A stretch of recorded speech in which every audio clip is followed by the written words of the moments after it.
Hai semua, apa kabar hari ini? Nah, kembali lagi hari ini Ibu akan memberikan sebuah video pembelajaran dan video pembelajaran yang akan Ibu berikan hari ini itu masih berkaitan dengan tema yang pertama ya, dimana kalian pasti masih ingat temanya ya, yaitu tentang pertumbuhan dan perkembangan pada makhluk hidup ya. Jadi kita masih berbicara pada tema yang pertama ini, yaitu tentang pertumbuhan dan perkembangan pada makhluk hidup. Dan subtema yang akan kita pelajari hari ini itu adalah subtema yang keempat, subtema terakhir ya, dalam buku tema 1, yaitu tentang pertumbuhan dan perkembangan pada tumbuhan. Nah, jadi kemarin secara umum kita sudah mempelajari pertumbuhan dan perkembangan dari makhluk hidup itu bagaimana saja, kemudian perkembangan manusia, hewan, dan yang terakhir sekarang adalah tumbuhan. Nah, apa saja sih yang akan kita bahas pada bagian ini? Oke, kita lanjut ya, biar kalian tidak penasaran lagi. Oke, let's check it out. Nah, yang pertama itu adalah tentang perkembangbiakan pada tumbuhan. Ada nggak sih dari kalian yang tahu perkembangbiakan tumbuhan itu ada apa saja? Oke, secara umum, tumbuhan itu bisa berkembang biak dengan dua cara, yaitu yang pertama adalah secara alami, dan yang kedua itu adalah berkembang biak secara buatan. Nah, apa sih itu perkembangbiakan alami dan juga perkembangbiakan buatan pada tumbuhan? Iya, sebelum kita lanjut ke contoh, ya, kita lihat dulu pengertiannya masing-masing. Kita mulai dari perkembangbiakan alami. Nah, di sini dikatakan bahwa perkembangbiakan alami adalah perkembangbiakan yang terjadi dengan tidak adanya bantuan dari manusia atau terjadi secara alami. Ya. Nah, kemudian kalau yang alami itu adalah tidak adanya bantuan dari manusia, berarti buatan itu adalah perkembangbiakan yang terjadi dengan adanya bantuan dari manusia. Ya, dapat dikatakan bahwa perkembangbiakan buatan ini adalah perkembangbiakan yang sengaja dilakukan oleh manusia untuk tujuan tertentu. Paham ya sejauh ini? Oke, kita lanjut ke bagian yang berikutnya. Nah, kita akan bahas satu persatu dulu di sini, yaitu kita mulai dari perkembangbiakan alami pada tumbuhan. Nah, perkembangbiakan alami pada tumbuhan itu dapat melalui beberapa cara. Beberapa di antaranya Ibu sebutkan di sini. Yang pertama itu adalah dengan biji. Nah, kalian pernah melihat biji pastinya? Oke, pasti pernah ya. Nah, di sini Ibu akan berikan beberapa contoh tumbuhan yang berkembang biak dengan biji. Nah, yang pertama kalian bisa tahu ya. Kemudian ada gambarnya, yaitu gambar kedua dan gambar yang ketiga. Nah, gambar pertama ini adalah mangga. Kemudian gambar yang kedua ini adalah rambutan, dan gambar yang ketiga itu adalah durian ya. Nah, ketiga jenis tumbuhan ini adalah contoh ya tumbuhan yang berkembang biak dengan biji. Nah, kemudian contoh lainnya yang dapat kalian cari itu adalah segala jenis tumbuhan yang bisa menghasilkan buah ya. Nah, dengan menghasilkan buah pastinya tumbuhan itu memiliki biji.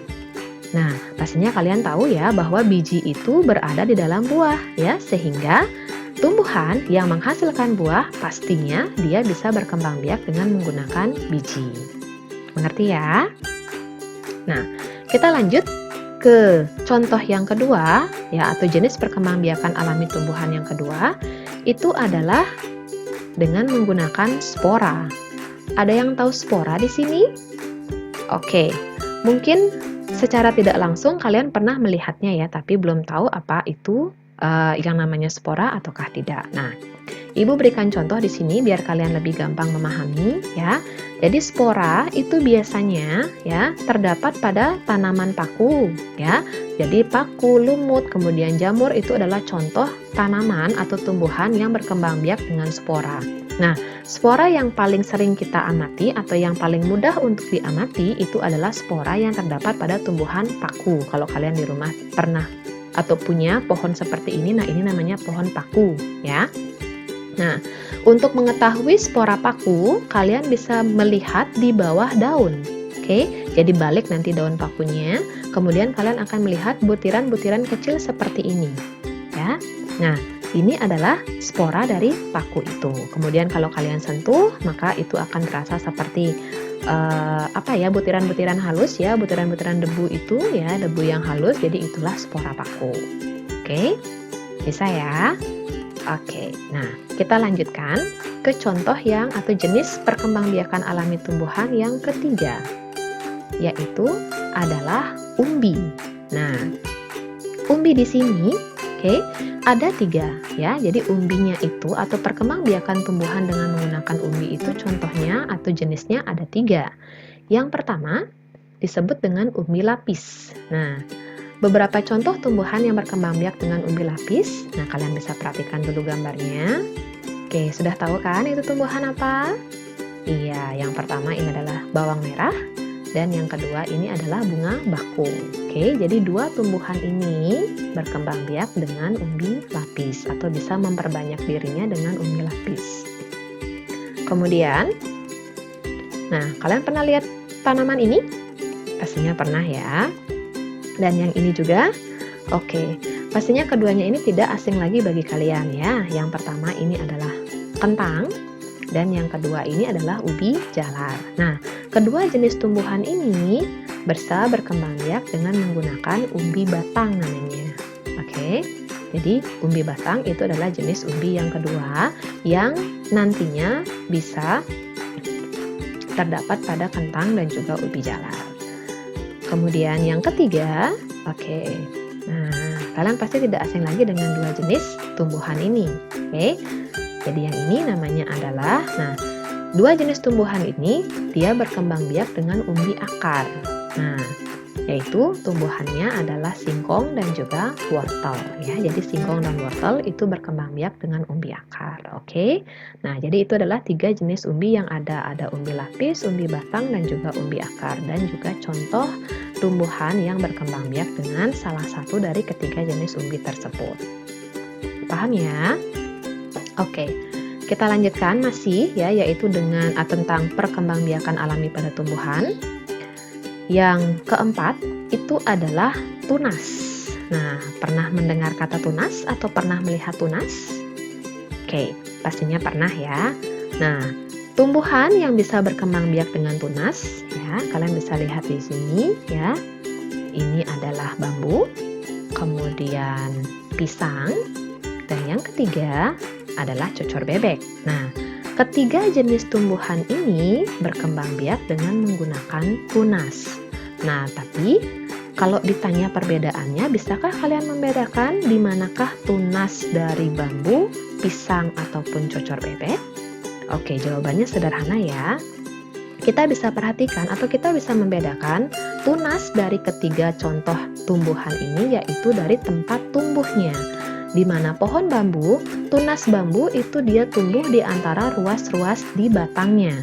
Ya, jadi pertemuan antara ruas ini dengan ruas ini, nah ini ya, ruasnya itu dia nantinya tempat tumbuhnya tunas pada bambu. Sedangkan kalau pada pisang, dia tidak terjadi pada batang ya, tapi dia terjadi pada pangkal batang yang terdapat di bawah tanah ya, sehingga kalau kita lihat secara nyata seperti tunas pohon pisang itu baru tumbuh dari bawah ya, dari dalam tanah. Oke. Kemudian yang ketiga, tumbuhan cocor bebek, tunasnya itu tumbuh pada tepi-tepi daunnya. Ya, jadi bukan pada batang atau pada pangkal batang, tetapi pada daunnya.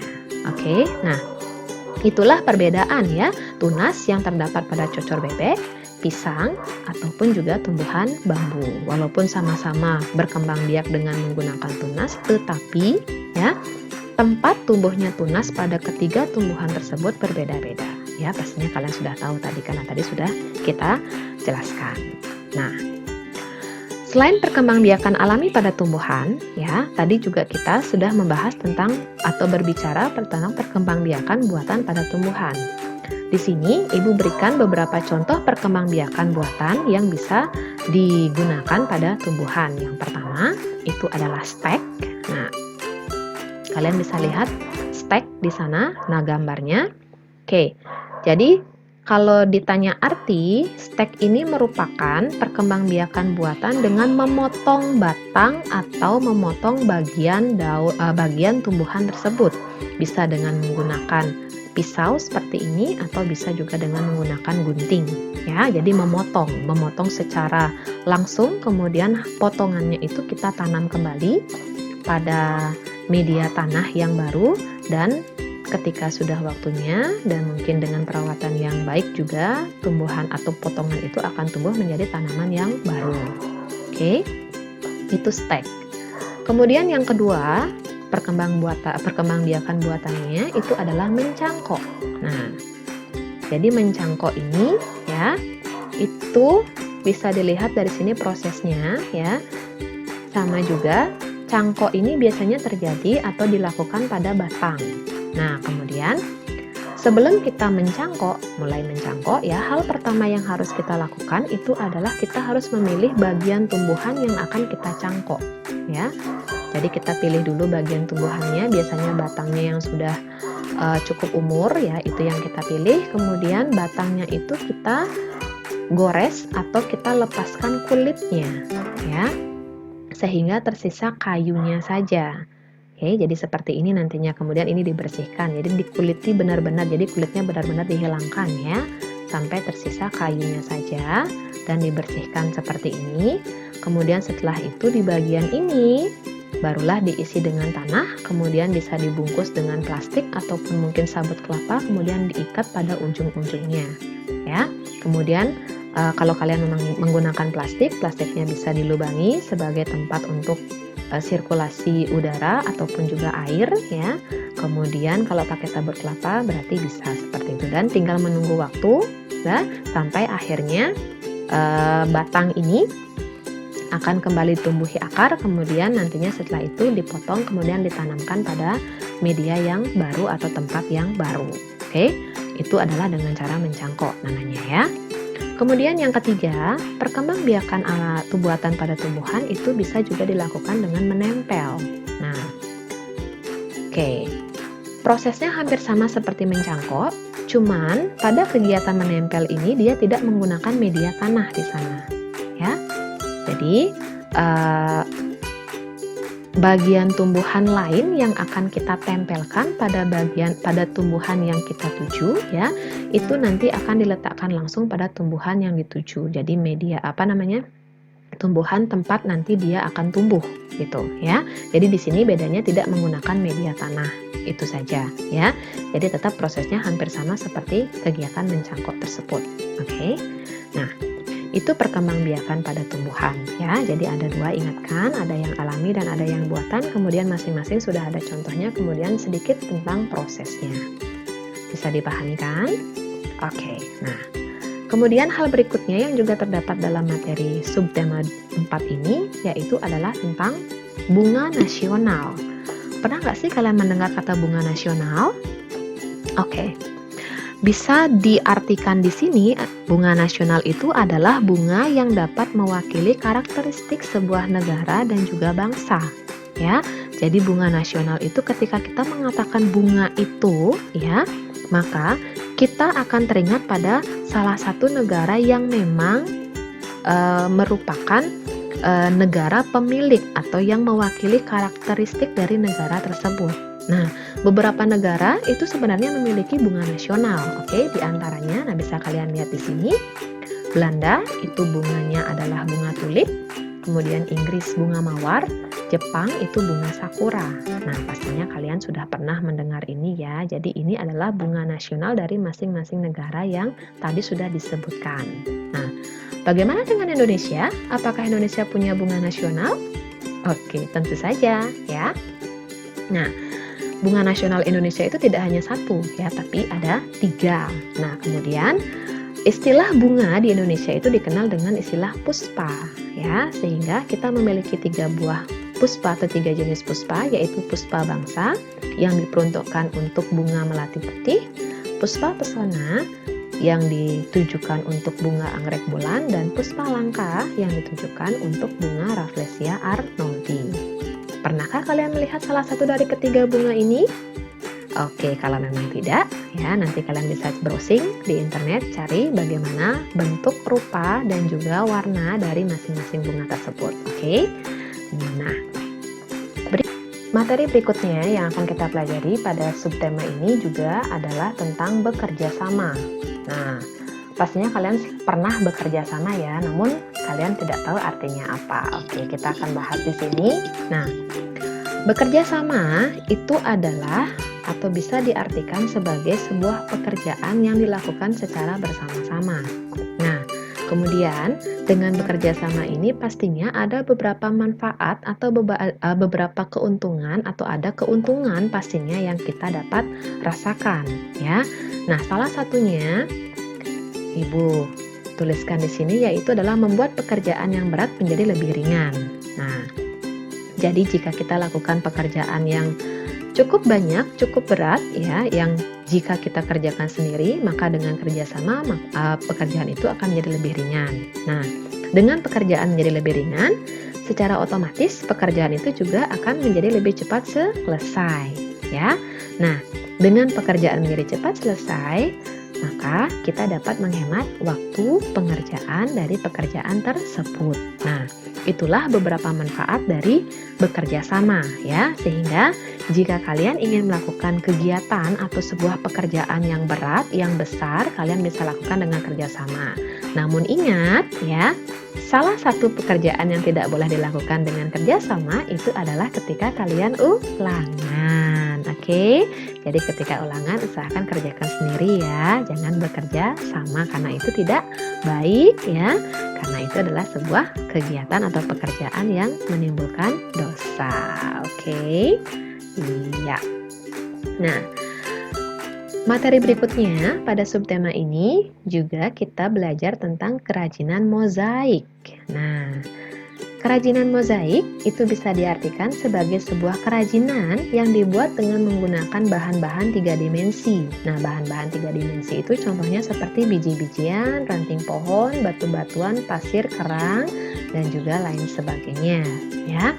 Nah, kemudian bahan-bahan yang digunakan untuk membuat kerajinan mozaik biasanya kering, ya, mudah didapat dan juga berukuran kecil. Jadi tujuannya adalah untuk memudahkan menempel pada media yang digunakan. Nah, karena kerajinan mozaik ini termasuk salah satu contoh kerajinan menempel, sehingga itu diperlukan bahan yang kering, ya. Kemudian juga ukurannya kecil, ya. Jadi agar kita bisa sesuaikan dengan gambar yang nantinya akan kita buat atau dengan media yang akan kita tempeli dengan gambar tersebut, ya. Sehingga memudahkan kita untuk membuat sebuah pola atau sebuah desain yang kita inginkan. Nah, Bu Guru berikan di sini beberapa contoh dari kerajinan mozaik itu sendiri. Nah, bisa kalian perhatikan di sini ya. Jadi gambar pertama dan juga gambar kedua. Jadi keduanya ini menggunakan biji-bijian yang ditempel sedemikian rupa sehingga membentuk sebuah pola. Yang pertama itu adalah pola hewan dan yang kedua itu adalah pola tumbuhan ya. Jadi nanti kalian bisa berkreasi dengan membuat kerajinan mozaik dengan membuat salah satu pola atau mungkin pola yang kalian inginkan sendiri juga tidak masalah. Oke? Iya. Nah, berikutnya kita akan belajar tentang pembagian ya. Nah, di kelas 2 pastinya kalian sudah pernah mempelajari pembagian ini ya. Nah, kemudian di sini juga kita akan kembali mempelajari tentang pembagian. Nah, kemudian dalam menyelesaikan hitung pembagian ada 2 cara yang akan kita lakukan ya di kelas 3. Oke? Cara yang pertama itu adalah dengan menggunakan pengurangan berulang. Nah, kalau pada perkalian kemarin itu kita menggunakan cara penjumlahan berulang, sedangkan pembagian yang merupakan kebalikan dari perkalian, maka cara penyelesaiannya pun merupakan kebalikan dari perkalian tersebut, yaitu pengurangan berulang. Nah, Ibu akan arahkan di sini dengan sebuah soal. Oke, bisa kalian lihat soalnya. Benny mempunyai 45 butir kelereng. Kelereng tersebut akan ditempatkan dalam 9 wadah. Masing-masing wadah berisi kelereng sama banyak. Berapa jumlah kelereng Benny pada tiap wadahnya? Oke. Nah, pertama yang kita lakukan setelah kita membaca soal itu adalah kita buat dulu bentuk pembagiannya. karena Benny mempunyai 45 butir kelereng yang akan diletakkan dalam 9 wadah, jadi bentuk pembagiannya itu adalah 45 bagi 9 sama dengan berapa? Nah, jika kalian akan menggunakan bentuk pengurangan berulang untuk menyelesaikan soal ini atau pembagian ini, kalian bisa buat dulu bentuk pengurangannya di kertas orat-oret kalian. Jadi kita buat dulu. Jadi seperti biasa ya, 45 bagi 9, jadi angka 45 ini nantinya kita akan kurangi dengan 9 sampai dia menghasilkan 0 atau tidak bersisa ya. Sehingga kita tuliskan dulu bentuk pengurangan pertama, 45 kurangi 9 itu 36.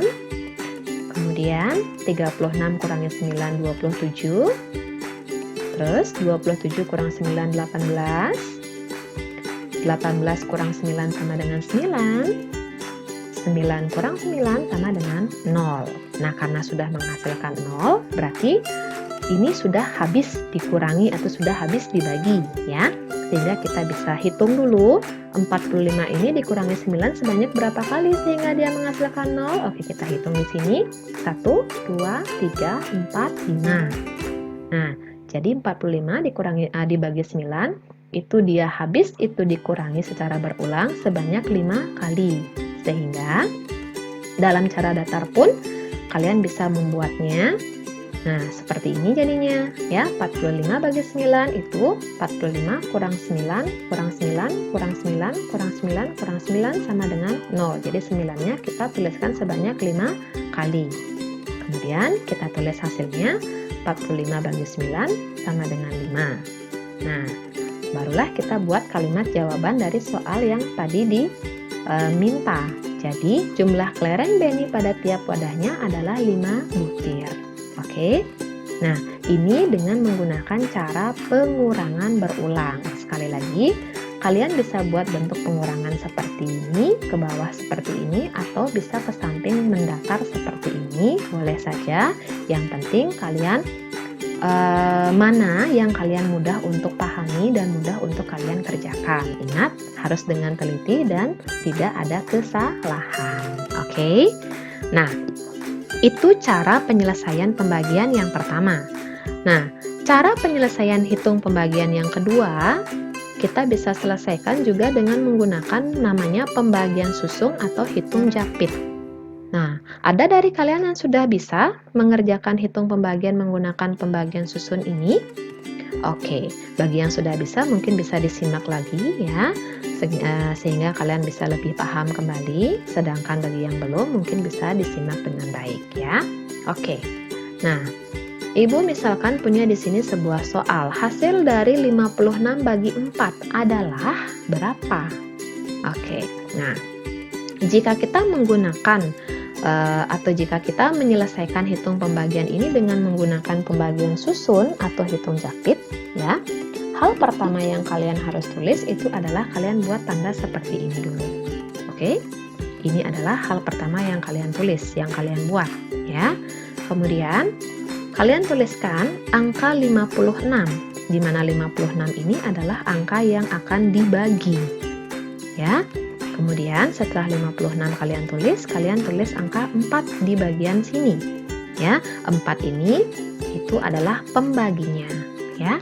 Jadi angka 56 atau angka yang dibagi kalian tuliskan di dalam garis ini, sedangkan pembaginya itu kalian tulis di luarnya, di sebelahnya. Oke, perhatikan dulu baik-baik cara penulisan dari pembagian susun tersebut. Nah, kemudian setelah seperti ini, di manakah nanti kita tuliskan hasilnya? Oke, hasilnya itu nanti akan ada di titik-titik ini atau ada di bagian atas dari garis ini, ya. Jadi di bagian atasnya di sini. Nah, setelah seperti ini, kemudian bagaimana caranya kita melakukan pembagian? Nah, tidak sama dengan penjumlahan, pengurangan, atau perkalian. Ketika kita melakukan pembagian susun, ya, kita akan ambil atau kita kerjakan itu dari depan, bukan dari belakang lagi. Oke? Nah, kemudian kita ambil satu persatu di sini karena kita memiliki angka 56, kita akan ambil dari depan dulu, jadi kita akan bagi dulu angka 5. Angka 5 dibagi dengan berapa? Oke. Jadi angka 5 ini kita bagi dengan 4 dulu. Nah, kemudian untuk membagi angka 5 dengan 4, jika kalian belum ingat dengan perkalian atau belum hafal, belum yakin, kalian bisa kembali gunakan bentuk pengurangan berulang. Ya, ingat sediakan selalu kertas orat-oret. Nah, jadi ini kita akan buat dulu di kertas orat-oretnya. 5 bagi 4 sama dengan, oke, kita buatkan pengurangan berulangnya. 5 kurang 4 sama dengan 1.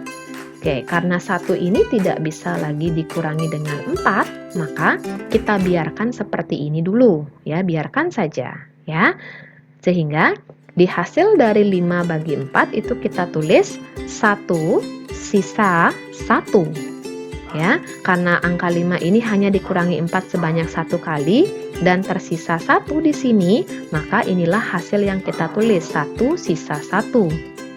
Kemudian sisa 1 yang ada atau yang kita dapatkan ini kita bisa abaikan dulu, sehingga kita cukup tulis angka 1-nya ini saja pada tempat penulisan hasil di atas sini. Jadi 5 bagi 4 itu kita tulis di sini 1. Nah, kemudian setelah itu bagaimana lagi? Oke. Setelah itu, kita akan kalikan hasil dari pembagian 5 bagi 4, yaitu 1 ini dengan 4-nya. Ya, 1 kali 4 itu sama dengan berapa? Iya, 1 kali 4 itu sama dengan 4. Nah, di mana kita tulis hasil 4 itu? Oke. 1 kali 4 sama dengan 4 kita tulis di hasil di bawah sini. Jadi angka atau hasil kali ini nantinya kita akan gunakan untuk mengurangi angka yang tadi kita bagi, yaitu angka 5. Ya.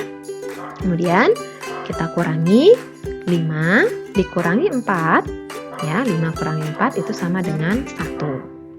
Nah, 1 ini kita kembali akan bagi dengan 4. Jadi 1 bagi 4. Nah, karena 1 tidak bisa dibagi 4, nah kemudian di 56 kita masih tersisa angka 6 yang belum kita bagi, maka angka 6 ini akan kita turunkan, kita tulis di sini. Sehingga angka yang akan kita bagi sekarang itu adalah 16. Ya. Jadi sama, 16 ini kita akan bagi dengan 4. Berapa 16 dibagi 4? Oke, kembali lagi kita bisa menggunakan hitung pengurangan berulang pada kertas orat-oretnya. 16 bagi 4 itu sama dengan 16 kurang 4, 12. 12 kurang 4, 8. 8 kurang 4, 4. 4 kurang 4 sama dengan 0. Nah, karena 16 ini dikurangi 4 dan bisa sampai habis, yaitu sampai menghasilkan 0, dan dia dikurangi sebanyak 4 kali ya, 1, 2, 3, 4, sehingga 16 bagi 4 itu sama dengan 4. Nah, angka 4 ini kembali lagi akan kita tulis pada bagian hasil di sini, 4. Kemudian kembali lagi kita kalikan 4, kita kalikan dengan 4, hasilnya akan tertulis di bawah sini sebagai pengurang, kemudian kita kurangkan dan mendapat hasil akhir 0. Ya, sehingga hasil akhirnya itu adalah 56 bagi 4 sama dengan 14. Oke? Paham ya sejauh ini? Iya, Ibu harap kalian paham, dan mengenai pembagian susun ini ingat ya, langkah-langkahnya tadi itu silahkan diingat, silahkan dicatat, silahkan dipahami. Kemudian perbanyak latihan soal agar kalian bisa lebih paham kembali, agar lebih yakin lagi ketika kalian diminta melakukan pembagian dengan cara susun atau hitung japit ini. Karena ini akan sangat berguna sekali ketika kalian mengerjakan hitung pembagian khususnya untuk bilangan-bilangan yang besar. Bisa ya? Oke, Bu Guru yakin anak-anaknya Bu Guru itu bisa mengerjakan ini ya. Nah, jadi sekian dulu untuk materi yang Ibu sampaikan hari ini ya. Lebih kurangnya Ibu mohon maaf ya. Jadi silahkan nanti kalian simak, kalian pelajari, atau agar kalian lebih paham ya dengan apa sih yang ada pada tema 1 subtema yang keempat ini ya. Oke, terima kasih atas waktunya. Kemudian sampai kita bertemu kembali pada video yang berikutnya ya. Terima kasih. Sampai jumpa. Dadah. Stay at home, stay healthy, and ingat selalu berdoa untuk keselamatan kita semua ya. Bye bye.